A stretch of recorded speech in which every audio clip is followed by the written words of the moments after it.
ایک دوست نے اپنے ایک دوسرے دوست سے قرض لیا اور قرض لینے کے بعد جو ٹائم تھا وہ پورا ہو گیا. اب پیسے اس نے نہیں لوٹائے. بڑی کوشش کی اس نے کہ بھائی میری رقم واپس دے دیں, اس نے نہیں دیا. اب وہ یہ کیس لے کر عدالت میں چلا گیا اور جج صاحب سے جا کر اس نے کہا کہ اس نے میرے پیسے دینے اور یہ میری رقم نہیں لوٹا رہا. تو جج صاحب نے کہا کہ تمہارے پاس 30 دن ہیں, ودن 30 days تم نے اس کے پیسے واپس لوٹانے ہیں ورنہ پھر تمہارے خلاف فیصلہ ہو جائے گا. تو وہ شخص گھر گیا. اب اس نے کیا کیا, اس نے صبح سے لے کر شام تک درود پاک پڑھنا شروع کر دیے. 1 دن 2 دن 3 دن 27 دن ہو گئے. وہ درود پڑھتا رہا اور انتظار کرتا رہا. پیسے تو تھے نہیں, 30ویں دن عدالت میں پیش ہونا تھا. 27 دن گزر گئے, 28ویں رات آ گئی. خواب میں اس کو کسی نے آواز دی کہ گھبراؤ نہیں, تمہارا قرض ادا ہو جائے گا. اگلے دن پھر درود پاک پڑھتا رہا. اب نبی پاک کی خواب میں زیارت ہوئی. آقا علیہ الصلوۃ والسلام تشریف لائے, فرمائے گھبراؤ نہیں, تمہارا قرض ادا ہو جائے گا. تم علی بن عیسیٰ وزیر کے پاس جاؤ اور اس سے کہو وہ تمہارا قرض ادا کر دے گا. اب جب صبح اٹھا تو بہت خوش کہ نبی پاک کی زیارت مجھے ہو گئی. لیکن پھر خیال آیا کہ میں اگر وزیر صاحب کے پاس گیا اور انہوں نے مجھ سے کوئی ایویڈنس مانگ لیا, کوئی پروف مانگا, کہ میں کیسے مان لوں تمہیں نبی پاک نے بھیجا ہے, تو اس بات پر تو میرے پاس کوئی دلیل نہیں ہے. اب 30ویں رات آ گئی, آخری رات ہے, صبح عدالت میں جانا ہے. درود پاک پڑھتے پڑھتے سو گیا. سرور کائنات علیہ الصلوۃ والسلام نے خواب میں پھر کرم فرمایا. فرمایا علی بن عیسیٰ وزیر کے پاس جاؤ, وہ تمہارا قرض ادا کر دے گا. کہ حضور میں چلا تو جاتا, مگر اگر وہ مجھ سے کوئی پروف مانگتا, کوئی ایویڈنس مانگتا تو میں کیا جواب دیتا. پیارے آقا علیہ الصلوۃ والسلام نے فرمایا کہ ایسا کرو, اسے یہ کہنا کہ آپ کا ایک راز ہے جو آپ جانتے ہیں اور رب جانتا ہے, اور وہ راز یہ ہے کہ آپ روزانہ فجر کے بعد 5000 بار درود پاک پڑھتے ہیں, اور جب تک درود پاک مکمل نہیں ہوتے آپ کسی سے بات نہیں کرتے. اب جب صبح اٹھا تو بہت مطمئن کہ اب تو دلیل بھی آ گئی ہے. پہنچ گیا صبح علی بن عیسیٰ وزیر کے پاس. اس کا دربار لگا ہوا ہے. اس نے پیغام بھجوایا کہ میں علی بن عیسیٰ وزیر صاحب سے اکیلے میں ملنا چاہتا ہوں, پیغام لایا ہوں. درباری نے آ کر پوچھا, وزیر صاحب پوچھ رہے ہیں کس کا پیغام لایا ہو؟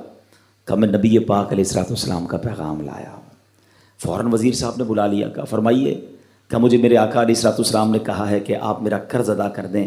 میں 3000 دینار کا مقروض ہوں. Today is the last day in the court. آج مجھے کورٹ میں پیش ہونا ہے. اگر آج میں نے اپنا قرض ادا نہ کیا تو مجھے جو ہے وہ سزا ہو سکتی ہے.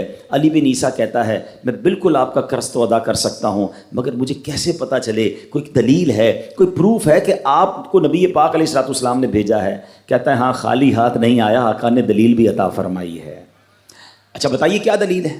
کا دلیل یہ ہے کہ آپ کا ایک راز ہے جو صرف آپ جانتے ہیں اور آپ کا رب جانتا ہے.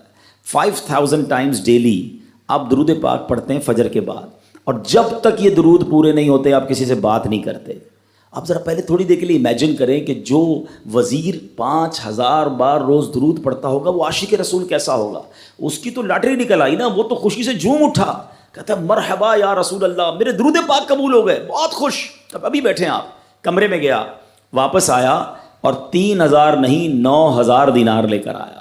کہتے 3000 تو نبی پاک کا حکم, مرحبا یا رسول اللہ, 3000 اور لیجیے, آپ نے اتنی اچھی خبر مجھے سنائی, اتنا پیارا خواب سنایا, آپ کے قدم میرے گھر تک آئے, اور 3000 مزید لے جائیے, اس سے اپنے بچوں کے لیے کوئی کاروبار شروع کیجیے, اور ایک وعدہ بھی کیجیے, زندگی میں آئندہ جب بھی آپ کو کوئی ضرورت پڑے گی نا, آپ میرے پاس آئیں گے, میں آپ کا بھائی ہوں. اب یہ دیوانہ بڑا خوش ہو کر عدالت پہنچا. اچھا everybody expecting over there, سب یہ سوچ رہے تھے کہ یہ اس نے آج گرفتار ہی ہونا ہے, کیونکہ تھا ہی کچھ نہیں اس کے پاس, پہلے ہی کہہ دیا تھا کہ میں کولیپس ہو گیا ہوں. اب عدالت میں جاتے ہی اس نے 3000 دینار جج صاحب کو دے دی کہ صاحب اس کا میرا قرضہ ادا کر دیں, میں جو ہے وہ اپنے قرضے سے بری ہونا چاہتا ہوں. جج صاحب ہوتے ہیں, انہوں نے کہا قرضہ تو ادا کر دیں گے, پہلے بتاؤ پیسے لائے کدھر سے ہو؟ تم تو کہتے تھے پیسے نہیں تھے تمہارے پاس, اتنی بڑی رقم کیسے انتظام کی؟ اب بھری عدالت میں گویا اس نے زبان حال سے یہ کہا کہ اتنا دیا سرکار نے مجھ کو, اتنی میری اوقات نہیں، یہ تو کرم ہے ان کا، ورنہ مجھ میں تو ایسی بات نہیں۔ اب اس نے بھری عدالت میں پورا واقعہ سنایا کہ میں نے تو کچھ نہیں کیا، آقا خواب میں تشریف لائے، میں وزیر صاحب کے پاس گیا، انہوں نے یہ پیسے دیے۔ سنو اس زمانے کے جج بھی کیسے ہوتے تھے، وہ جج دوران عدالت اپنے کرسی سے اٹھ کر کمرے میں چلا گیا، تھوڑی دیر بعد جج صاحب واپس آئے اور 3000 دینار اس کے ہاتھ میں دیتے ہیں۔ کیا سارا ثواب علی بن عیسیٰ لے جائے گا؟ میں بھی تو آقا کا امتی ہوں، تمہارا قرضہ میں ادا کرتا ہوں۔ اچھا، اب جس نے کیس کیا تھا، سبحان اللہ، کیا ماحول تھا، کیا انداز تھا، کیا دل تھے، وہ بھی تو دیکھ رہا ہے، کہتا ہے میں بھی تو آقا کا امتی ہوں، رکے ذرا، کاغذ قلم دیجئے، بندے کو میں قرضہ ہی معاف کر دیتا ہوں۔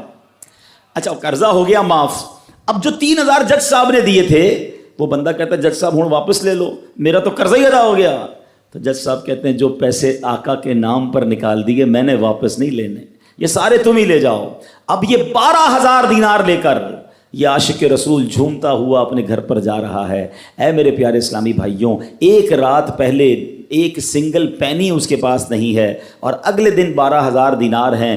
درود پاک وہ وظیفہ ہے جو دل سے پڑھا جائے تو سبحان اللہ یہ مصیبتوں کو ٹالنے والا وظیفہ ہے، یہ پریشانیوں کو دور کرنے والا وظیفہ ہے۔ اور یہ میں نہیں کہہ رہا، خود سرور کائنات علیہ الصلوۃ والسلام کی حدیث ہے جس کا مضمون ہے کہ جو پریشانیوں میں ہو، جو مصیبتوں میں ہو، اس کو چاہیے کہ مجھ پر درود پڑھے، کہ درود پریشانیوں کو لے جاتا ہے، مصیبتوں کو لے جاتا ہے۔ ایک شاعر نے کیا خوب لکھا ہے، اور واقعی حق لکھا ہے، ہر درد کی دوا ہے صلی علی محمد، ہر درد کی دوا ہے صلی علی محمد، تعویذ ہر بلا ہے صلی علی محمد۔ تو ہمیں چاہیے، خاص طور پہ ربیع الاول کا مہینہ ہے، کثرت سے درود پاک پڑھیں۔ اسلام کی تعلیم اور اشاعت کا سلسلہ شروع کیا تو مکہ مبارک میں جتنا عرصہ رہے اس وقت تک بھی مسلمان بیت المقدس کی طرف رک کر کے عبادت کرتے تھے۔ پھر نبی پاک علیہ الصلوۃ والسلام نے مدینے کی طرف ہجرت فرمائی، اور ہجرت کے بعد مدینہ منورہ میں بھی مسلمان 16 یا 17 مہینے تک بیت المقدس کی طرف رک کر کے نمازیں پڑھتے رہے۔ ہجرت کے 1 سال 5.5 مہینے کے بعد 15ویں رجب پیر کے دن مسجد بنی سلمہ میں نماز ظہر کے درمیان قبلے کی تبدیلی ہوئی، اور اللہ پاک نے پیارے آقا علیہ الصلوۃ والسلام کی خواہش کے مطابق مسلمانوں کا جو کعبہ ہے، قبلہ ہے، وہ کعبہ کو فرما دیا، اور اب مسلمان کعبے کی طرف رک کر کے نماز ادا کرنے لگے۔ اس مقام پر آج بھی مسجد قبلتین قائم ہے۔ حضرت سلیمان علیہ الصلوۃ والسلام کے بعد بنی اسرائیل کے زوال کے ساتھ ہی بنی اسرائیل 2 حصوں میں منقسم ہو گئے، تقسیم ہو گئے۔ ہیکل سلیمانی کی عزت میں بھی کمی آ گئی۔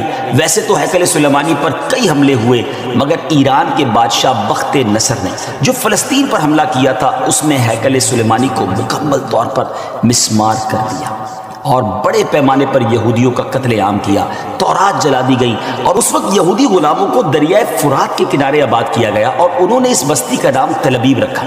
اس کے بعد ایران کے پہلے کسرا خسرو نے یہودیوں کو واپس فلسطین جانے کی اجازت دے دی، تب وہ جنوبی فلسطین میں آ کر آباد ہوئے اور ہیکل سلیمانی کی اثر نو تعمیر کی، مگر یہ تعمیر بھی زیادہ عرصے قائم نہ رہ سکی، اور 70 عیسوی میں روم کے بادشاہ توتس نے ایک مرتبہ پھر ہیکل سلیمانی پر حملہ کیا، اسے مسمار کر دیا، اور یہودیوں کو فلسطین کے جنوبی حصے سے بھی نکال دیا۔ یوں فلسطین مکمل طور پر یہود سے خالی ہو گیا تھا۔ حضرت عمر فاروق رضی اللہ تعالیٰ عنہ کے عہد خلافت میں جب فلسطین فتح کیا گیا اس وقت وہاں عربی النسل قبائل آباد تھے۔ اسلامی لشکر کے سپہ سالار سیدنا ابو عبیدہ بن جراح رضی اللہ تعالیٰ عنہ نے فتح یرموک کے بعد اسلامی لشکر کے ساتھ آپ دمشق آ چکے تھے۔ آپ نے اپنے اصحاب سے مشورہ کیا کہ قیصاریہ روانہ ہو یا بیت المقدس۔ حضرت سیدنا معاذ بن جبل رضی اللہ تعالیٰ عنہ کے مشورے پر عمل کرتے ہوئے سیدنا فاروق اعظم رضی اللہ تعالیٰ عنہ کی بارگاہ میں ایک مکتوب روانہ کیا گیا،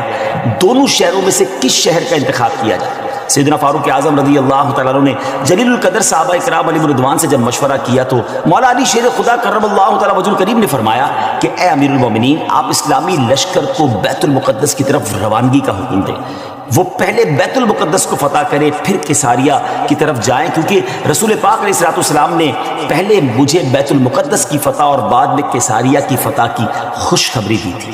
یہ سن کر سیدنا فاروق اعظم رضی اللہ تعالیٰ نے فرمایا اے ابو الحسن، آپ نے سچ کہا۔ پھر سیدنا ابو عبیدہ بن جراح رضی اللہ تعالیٰ کی طرف پہلے بیت المقدس اور پھر قیصاریہ روانگی کا حکم لکھ کر روانہ کر دیا۔ ڈیئر ویورز، ہے نا بڑی عجیب داستان، بڑی ایمان افروز داستان۔ سیدنا ابو عبیدہ بن جراح رضی اللہ عنہ کو جیسے ہی امیر المومنین کا مکتوب ملا، آپ نے روزانہ 5000 مجاہدین لشکر بیت المقدس روانہ شروع کر دی، یعنی 5000 مجاہدین ڈیلی روانہ ہوئے۔ بیت المقدس کا جو قلعہ تھا، جو فورٹ تھا، وہ بڑا مضبوط تھا۔ رومیوں نے یرموک کا حال سن کر پوری تیاری کر رکھی تھی۔ اسلامی لشکر کے جاتے ہی انہوں نے قلعے کا محاصرہ کیا، اس کو سراؤنڈ کر لیا۔ حضرت ابو عبیدہ بن جراح رضی اللہ عنہ کے حکم سے روزانہ اس فورٹ پر، اس قلعے پر حملہ کیا جاتا۔ 11 دن تک حملہ کرتے رہے، مگر کوئی خاص پیش رفت نہ ہوئی، کوئی پروگریس نہ ہو رہی تھی۔ 11ویں دن خود سیدنا ابو عبیدہ بن جراح رضی اللہ عنہ سیدنا خالد بن ولید رضی اللہ عنہ تشریف لائے۔ مجاہدین نے تکبیر و تحلیل کی صدائیں بلند کی، خوب نعرے لگائے، تو رومیوں کو بھی معلوم ہو گیا کہ اسلامی لشکر کا کوئی بڑا سردار آ گیا ہے۔ وہ سب پریشان ہوئے، اپنے سب سے بڑے راہب قمامہ کے پاس گئے اور ساری صورتحال بیان کی۔ جب اسے معلوم ہوا کہ مسلمانوں کا سردار آ گیا ہے، وہ بہت پریشان ہوا اور کہنے لگا، اب تمہاری ہلاکت نزدیک ہے، کیونکہ میں نے پچھلی کتابوں میں پڑھا ہے کہ ملک شام کو محمد الرسول اللہ صلی اللہ تعالیٰ علیہ وسلم کا ایک سرخ رنگ کا صحابی فتح کرے گا۔ اگر یہ وہی سردار ہے تو صلح کے علاوہ اب تمہارے پاس کوئی دوسری صورت نہیں ہے۔ پھر وہ اسلامی لشکر کے سپہ سالار کو دیکھنے کے لیے قلعے کے دیوار پر آیا۔ سیدنا ابو عبیدہ بن جراح رضی اللہ عنہ کو بلایا۔ آپ رضی اللہ عنہ جب آگے گئے تو ان سے بھی وہی بات کی۔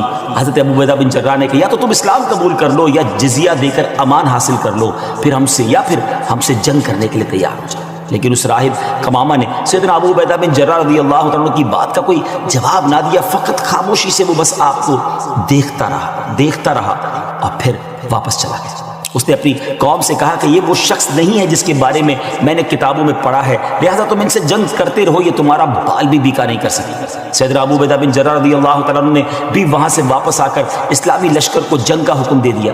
روزانہ اسلامی لشکر اس فورٹ پر، اس قلعے پر حملہ کرتا، رومی تیروں کی برسات کرتے، دونوں طرف سے جانی نقصان بھی ہوتا، سپاہی زخمی بھی ہوتے۔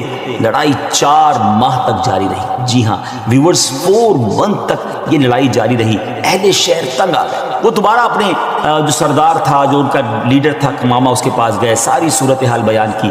وہ نصرانی راہب جو تھا وہ پھر قلعے کی دیوار پر آیا اور سیدنا ابو عبیدہ بن جراح رضی اللہ تعالیٰ عنہ سے کہنے لگا کہ ہم ہر حال میں تم سے جنگ کریں گے، البتہ ہمارے شہر کو صرف ایک ہی شخص فتح کرے گا جس کے اوصاف ہماری کتابوں میں لکھے ہوئے ہیں، وہ تم نہیں ہو۔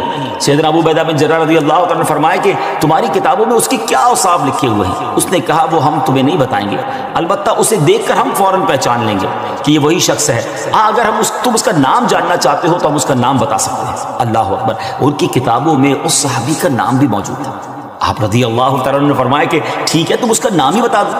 اس نصرانی راہب نے کہا کہ جو شخص ہمارے اس شہر کو فتح کرے گا وہ محمد الرسول اللہ صلی اللہ تعالیٰ علیہ وسلم کا صحابی ہوگا، اور اس کا نام عمر بن خطاب ہے، جو فاروق کے لقب سے مشہور ہوگا اور وہ نہایت سخت گیر ہوگا، اللہ کے کاموں میں کسی ملامت کرنے والے کی ملامت کی پرواہ نہ کرے گا۔ سیدنا ابو عبیدہ بن جراح رضی اللہ تعالیٰ عنہ نے جیسے ہی یہ سنا